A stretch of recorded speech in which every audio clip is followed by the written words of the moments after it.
As unprecedented levels of rainfall continue across the country, the government has been working round the clock to bring relief to residents and, in many instances where possible, put measures in place to reduce the impact on communities.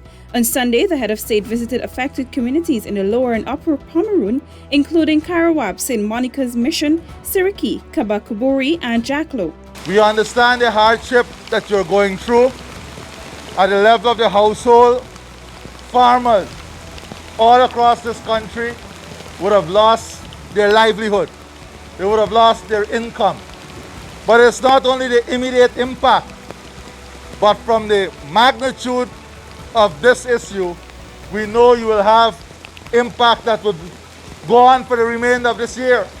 President Ali says in addition to seeking a return to some normalcy, the government will also assist residents with climate-resilient farming. I want to personally assure you that the government is going to help you to return to your livelihood. We're going to help you through this difficult time. Do not worry about that. The head of state noted that the rainfall and flooding have been unprecedented, and while government cannot control the effects of climate change, there are measures that it could and will take to bring relief to residents. There is not much we can do about historic levels of rainfall. There is not much we can do about historic volumes of water that has to be drained. But there is a lot we can do as a government in bringing comfort, reaching out to people, being there with you, understanding your needs, and working with you to help you during the difficult times. President Ali was accompanied by Minister of Agriculture, Honorable Zulfikar Mustafa, Minister of Local Government and Regional Development, Honorable Nigel Darmlal, Director General of the Civil Defense Commission, Lieutenant Colonel Kester Craig, and Chief of Staff of the Ghana Defense Force, Brigadier Godfrey Bess.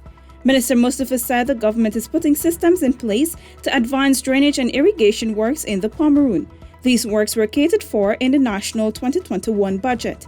As I am speaking here, we have now an advertisement to procure for the Pomeroon, a pontoon with 2 excavators that will help to do block drainage in the entire community. And this will be here permanent for the Pomeroon area here. That will not go any part of the country. The Ministry of Agriculture, through its various agencies, will also work to ensure that residents and affected farmers are given the support they require to return to their livelihoods. We can't do anything right now, the water is so high, but rest assured that each and every farm will be visited by the Agriculture Department. A thorough assessment will be done, and each and every farmer will be given help to go back to the land. Minister Mustafa said this is the first time in decades the country has been so severely affected. He added that the government must devise plans and policies which can ensure farms and livelihoods are protected through smart agriculture and mitigation efforts. We are witnessing record history rainfall. For the last 30 years, we did not receive this kind of rainfall. The last time this amount of rainfall was recorded was since 1981. And now we are seeing again because of climate change.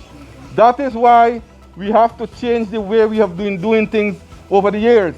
We have to do farming and agriculture in a smarter way.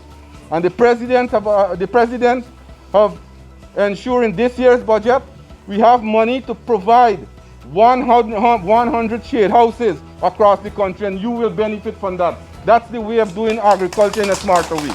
Meanwhile, Minister Darmlal said the Ministry of Local Government will also lead relief efforts to the affected communities. From the level of the regional development aspect of the Ministry of Local Government and Regional Development, you can expect our full support. As a matter of fact, for the last few weeks, we have been working with Karawab, as we have been doing with other villages in the Pomeroon. The region, only today as well, a set of health hampers came in. From the Regional Health Department, we also brought forward about 200 hampers previously. We have also brought some water tanks in because in flooded conditions, water becomes an issue.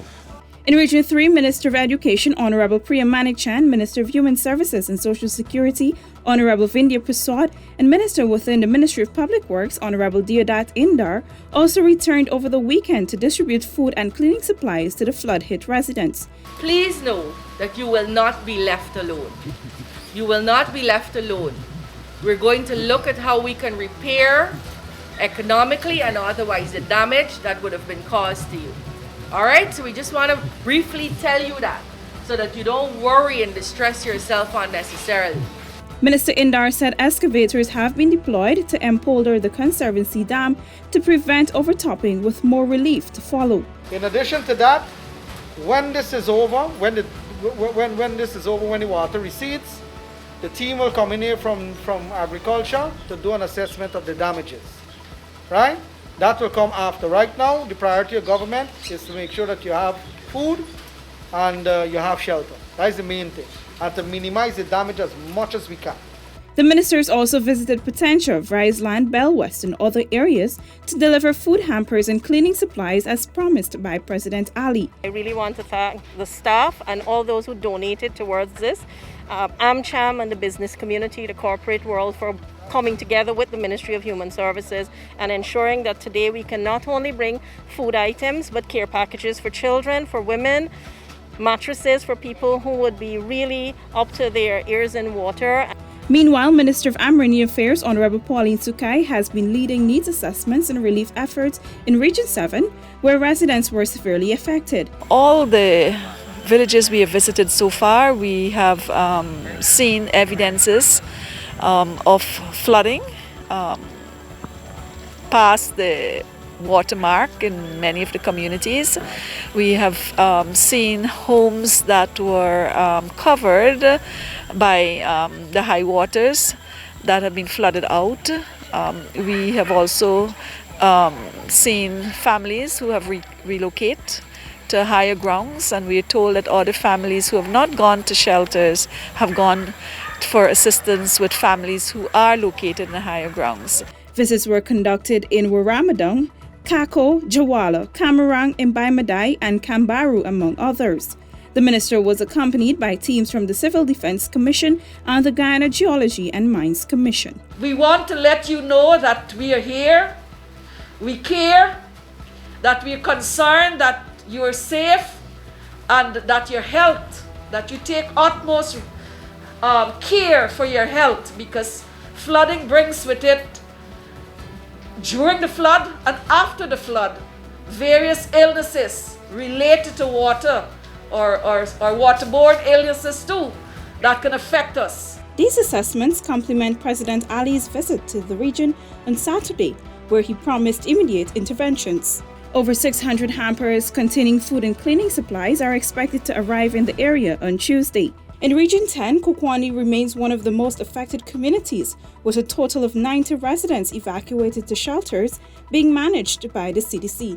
The Araimo Nursery and Primary Schools currently accommodate 36 residents, with 33 at the Kokwani Primary School, 7 at Kokwani Secondary School Hostel, and 42 at Hururu Daycare Center. To date, the CDC has dispatched 2,250 food hampers and 2,000 cleaning hampers to support affected residents in that region. The weather forecast for Monday and Tuesday indicates frequent to moderate rainfall and thunder showers. Residents should continue to construct barriers to keep flood waters from entering their homes, turn off and disconnect electrical appliances. If advised to evacuate, do so immediately. Listen to the radio or television for weather information and alerts. Stay out of moving or still water. Persons are also urged to practice health measures, including ensuring safe water is used for drinking, cooking, washing, and other activities, sleep under mosquito nets or use repellents, keep food supplies away from floodwaters, and wash hands thoroughly. The CDC advises all residents to be cautious and report any flood impacts to their regional bodies or the CDC's National Emergency Operations Center on telephone numbers 226-1117 or 600-7500.